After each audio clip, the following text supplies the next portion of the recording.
बिस्मिल्लाहिर्रहमानिर्रहीम। अस्सलाम वालेकुम दोस्तों। नाज़रीन, एड्स ये एक इस तरह की बीमारी है जो ना सिर्फ इंसान की जान लेती है, बल्कि अगर आप लास्ट स्टेज में देख लें, कोई खुदा ना खास्ता एड्स का बंदा है तो आपकी रूह कांप जाएगी।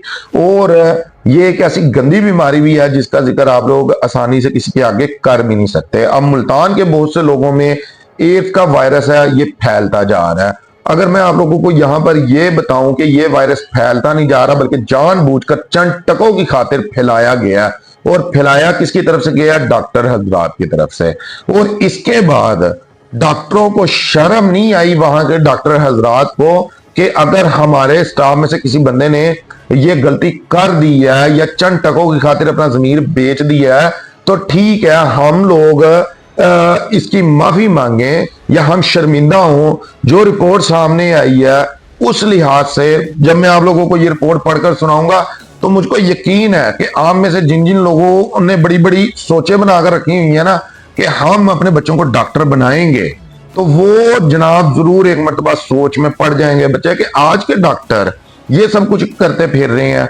तो वैसे तो इसके ऊपर नाज़रीन मरियम नवाज साहिबा ने तहकीकात भी शुरू करवा दी है और नेशनल हॉस्पिटल का दौरा भी किया और वहां के स्टाफ को मुअत्तल भी कर दिया, उनके खिलाफ कानूनी कार्रवाई भी शुरू करवा दी है। लेकिन यहाँ पर आप लोग एक चीज नोट करें कि आप लोग जिस जिस इलाके से भी हैं, आप लोग कोई ऐसा डॉक्टर बता दें जो गरीब है। ओ यार, अंधा पैसा है इन लोगों के पास। गवर्नमेंट की जॉब ये लोग अलग करते हैं, अपने क्लिनिक इन लोगों ने अलग बनाए हुए हैं। सारा दिन सारी रात किसी हॉस्पिटल में से रश खत्म नहीं होता। इसके बावजूद बाज डॉक्टर इस तरह देखने के लिए हमें मिलेंगे जिनमें इतनी हवस, इतनी भूख है पैसे की कि वो जिंदगी को कोई अहमियत ही नहीं देते। किसी की जान को वो जान समझते नहीं है, इंसान को इंसान समझते नहीं है, चंद टकों की खातिर। अब नाज़रीन, यहां पर आप लोग ये रिपोर्ट देखें जो इसके बाद पहले मैं आप लोगों को बता दूं कि ये वायरस फैला किस तरह से है या फैलाया किस तरह से गया है।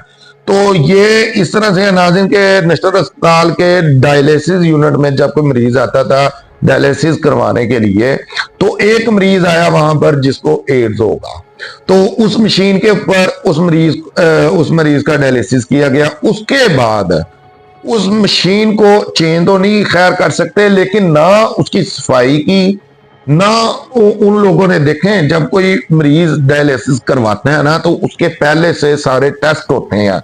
अब कोई डॉक्टर ये नहीं कह सकता कि हम लोगों को अंदाजा नहीं था कि इस मरीज को जो था वो एड्स था। तो सारे उसके टेस्ट होते हैं, क्योंकि जो डायलिसिस पे लग जाता है ना, आप लोग जानते हैं कि उसका भी तकरीबन बुरा ही हाल होता है। तो उसका A to Z सारे टेस्ट हुए होते हैं और उसमें आ जाता है कि इस बंदे को और कौन कौन सी बीमारी है। तो वो जनाब जब डायलिसिस मशीन के ऊपर उसको शिफ्ट किया जाता है तो डॉक्टर वो सारी रिपोर्ट्स देखता है कि इस बंदे को पहले कौन कौन सी बीमारियां, और अगर किसी को इस तरह की बीमारी हो जो कि एक से दूसरे में फैल सकती है तो फिर डॉक्टर डायलिसिस करते वक्त भी एहतियात करते हैं। उसका डायलिसिस करके बाद में फिर मशीन को टोटली तौर के ऊपर साफ किया जाता है, उसको केमिकल वगैरह से भी साफ किया जाता है। लेकिन यहाँ पर हुआ क्या कि एक मरीज आता है जिसको एड्स होता है, उसका डायलिसिस किया जाता है। उसके बाद जनाब उसी मशीन के ऊपर इसी तरह ही बाकी कोई 20-25 मरीजों का डायलिसिस किया जाता है और ये जो एड्स का वायरस है वो तमाम में शिफ्ट हो जाता है। अब ये स्कैंडल मंजरे आम पर आता है। उसके बाद मरियम नवाज साहिबा इसके ऊपर नोटिस लेती हैं और ये उनको क्रेडिट जाता है कि फौरी तौर के ऊपर उन्होंने इसका नोटिस लिया और वहां के अमले को मुअत्तल किया और कानूनी कार्रवाई करने का उनके ऊपर हुक्म दिया। लेकिन यहाँ पर एक और अफसोस की बात यह है कि उसके बाद डॉक्टरों ने इसके ऊपर शर्मिंदगी का इजहार नहीं किया। उन्होंने नहीं इस चीज को माना कि हमसे गलती हो गई, या जो रिपोर्ट थी उसको मुकम्मल तौर के ऊपर चेंज करने की कोशिश की गई। अब ये आप लोग रिपोर्ट सुन लें कि पुलिस तहकीकात के मुताबिक डायलिसिस यूनिट में 25 मरीजों में एड्स मुंतकिली की तस्दीक हो चुकी है। 11 अक्टूबर को पहला केस रिपोर्ट हुआ तो डॉक्टर ने लैब से जाली रिपोर्ट्स बनवाई। सीनियर डॉक्टर ने मुजरमाना गफलत की और रिकॉर्ड रद्द-बदल किया। पुलिस तहकीकात में बताया गया है कि जाली रिपोर्ट्स को डायलिसिस यूनिट के रिकॉर्ड में जाहिर किया गया। Police report 8 secretary specialised health care and medical education को दी जाएगी, जबकि इस मामले में मुलव्वस डॉक्टर के खिलाफ कार्रवाई की सिफारिश हेल्थ केयर कमीशन करेगा। वाज़ेह रहे कि हाल ही में नेशनल अस्पताल के डायलिसिस यूनिट में एड्स के मरीज का डायलिसिस किया गया था, जिसके बाद इसी मशीन पर दीगर मरीजों का डायलिसिस करने से वायरस इनमें भी मुंतकिल हो गया। अब आप लोग यहाँ पर अंदाजा लगाएंगे, कोई होती है ना, कुछ शर्म होती है कि हमने कितनी जिंदगियों के साथ खेल लिया, सिर्फ चंद टकों की खातिर। हम लोगों ने देखे हैं बहुत से इस तरीके के वाकयात होते हैं कि कुछ पैसा बचाने के लिए डॉक्टर हजरात हैं जो उनसे वो एक सिरिंज दूसरे को, दूसरी सिरिंज तीसरे को लगा रहे हैं। कुछ पैसा बचाने के लिए जनाब अपनी मर्जी की मेडिसिन लिखकर दे रहे हैं जो ठेके हुए पड़े हैं। इसके ऊपर नाज़रीन वैसे मरियम नवाज साहब, जैसे मैंने आप लोगों को पहले बताया कि उन्होंने अब इंक्वायरी शुरू कर दी है, तो ये भी मैं आप लोगों को बता देता हूं कि वजीर आला मरियम नवाज के नेशनल अस्पताल मुल्तान में डायलिसिस के दौरान HIV फैलने की इतला के बाद सख्त एक्शन लेते हुए मेडिकल सुपरिटेंडेंट MS समेत 5 सीनियर डॉक्टरों को मुअत्तल कर दिया है। वजीर आला मरियम नवाज ने नेशनल अस्पताल में मुजरमाना गफलत का नोटिस लेते हुए medical superintendent doctor Mohammad Kazim, head office nephrology doctor Ghulam Abbas, associate professor doctor Poonam Khalid, senior registrar doctor Mohammad Qadir, doctor Maliya Jauhar, officer doctor Mohammad Alamgir और हेड नर्स नाहिद परवीन के खिलाफ इंक्वायरी भी शुरू करवा दी और इनको मुअत्तल कर दिया। इन्होंने सेक्रेटरी सेहत को भी हिदायत की है कि इस मामले पर रिपोर्ट करें और मजीद तहकीकात को यकीनी बनाएं। अस्पताल के दौरे के दौरान मरियम नवाज ने जाती तौर पर सूरत हाल का जायजा लिया और वाइस चांसलर, प्रिंसिपल और दीगर आला काम से मुलाकात भी की। इंक्वायरी रिपोर्ट में इंकशाफ किया है कि HIV और हेपेटाइटिस के मरीजों के हर 3 माह बाद टेस्ट करने से मुतल्लक लाजमी SOPs की खिलाफ वर्जी की गई, प्रोटोकॉल के खिलाफ प्राइवेट लैब में टेस्ट करवाए गए और एड्स की मुस्बत नताइज के बावजूद अमले ने वाक़े पर पर्दा डालने की कोशिश की। मुतअद्दिद मरीजों ने डिस्पोजेबल डायलिसिस किट्स और मशीनें दोबारा इस्तेमाल की गई और सीनियर डॉक्टर हफ्तों तक वार्ड का दौरा करने में नाकाम रहे। तो अब नाज़रीन ये किट है जो सी, आप लोग अगर किसी का तल्लक है हॉस्पिटल से तो आप लोग इस चीज को जानते होंगे, कोई इतनी महंगी नहीं होती, ठीक है। और यार महंगी क्या नहीं होती, मैं आप लोगों को बताता हूं कि बाज़ का इस तरह के भी होता है जो किट है वो मरीज को मजबूर कर दिया जाता है कि जाओ यार किटें खत्म हुई पड़ी हैं, तुम जाकर अपनी बाजार से किट लेकर आ जाओ, हम आपका डायलिसिस कर देते हैं। या अगर किसी ने अपना कोई ब्लड टेस्ट करवाने हैं तो उसके लिए भी किट्स खत्म हुई होती हैं और इतनी महंगी नहीं मिलती।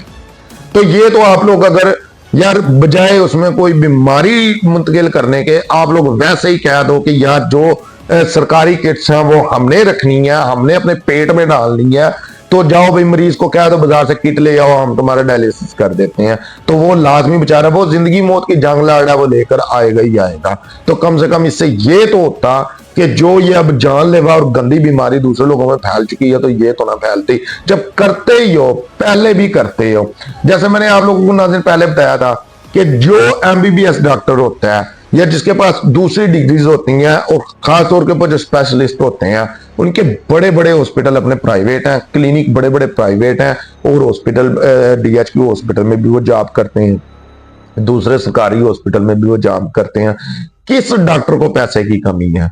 और एक बात तो पक्की है ना, अगर एक डॉक्टर है तो उसका जो पार्टनर यानी कि उसका हस्बैंड या उसकी वाइफ जो होगी वो भी डॉक्टर होगी। और ये आदमी या बीवी रज के कमा रहे हो, कौन सा डॉक्टर है जो सा नहीं कमा रहा? हर वक्त 24 घंटे आजकल पाकिस्तान में सिवाय होटल्स और हॉस्पिटल्स, इन दो के अलावा आप लोगों को किसी कारोबार में रश नहीं दिखाई देगा। पूरे पाकिस्तान के जो ताजर हैं वो रो रहे हैं, लोगों के कारोबार नहीं है, वेले बैठे हुए हैं। अगर किसी के पास आप लोगों को रश दिखाई देगा तो या वो होटल है या वो हॉस्पिटल है। तो फिर इस सब के बावजूद और हक लाल की खाए जाओ यार, ये किस तरीके से खा रहे हो, लोगों को मरीज बना रहे हो, लोगों की जानों के साथ खेल रहे हो, मजाक बना रहे हो। तो एक यहाँ पर जिस तरह मैंने आप लोगों को बताया कि मुअत्तल कर दिया गया। नाज़रीन ये भी मुझको समझ में नहीं आता कि कोई भी अगर कोई सरकारी बंदा किसी महकमे से तल्लक है उसका, तो उसकी अगर करप्शन या उसकी कोई इस तरीके की करतूत पकड़ी जाती है उसको मुअत्तल कर दिया जाता है। होता क्या है, एक इंक्वायरी लगती है, वहां पर बंदे इनके अपने बैठे होते हैं, सारों के तल्लक होते हैं। अगर आप लोग किसी पुलिस वाले को मुअत्तल करते हो, उसकी इंक्वायरी लगती है, उसने जिस महकमे में जाना है वहां में उस महकमे में भी उसके अपने बंदे बैठे हैं। अगर आप किसी डॉक्टर को मुअत्तल करते हो तो आगे से उसकी इंक्वायरी भी डॉक्टरों के पास ही लगती है, ज्यादातर तो वहां भी उसके अपने बंदे बैठे हुए हैं, वो कर करा कर निकल आते हैं, क्योंकि सारे ही ऐसे हैं। तो यार मुअत्तल करने की बजाय जब एक चीज वाज़ेह हो चुकी है, गफलत है, बाढ़ में जाए, किसी का कसूर था या इसमें या नहीं था, है जो ग्रुप, जो डायलिसिस का ग्रुप था वहां पर, उसको मैं कहता हूं कि सजा दें, आप एमएस को सजा दें। किस लिए उसको कंट्रोल दिया हुआ है और इतनी इतनी पे दे रहे हैं आप लोग। तो अगर इसमें किसी की जिंदगी चली जाती है, उसको कुछ फर्क पड़ता है कि यार ये चीज किस तरह से हुई है? वो तो बेचारा अल्लाह दी सुपुर्द हो गया। तो इसमें ख्याल करना चाहिए, मेहरबानी है। और इतने के स्कैंडल आ रहे हैं मेडिकल को लेकर, इतने के स्कैंडल आ रहे हैं, यकीन करें अफसोस होता है कि लोगों की जानों के साथ किस तरह खेला जा रहा है। तो आपके लिए इतना ही, अपना बहुत सारा ख्याल रखिएगा। शुक्रिया, अल्लाह हाफिज़।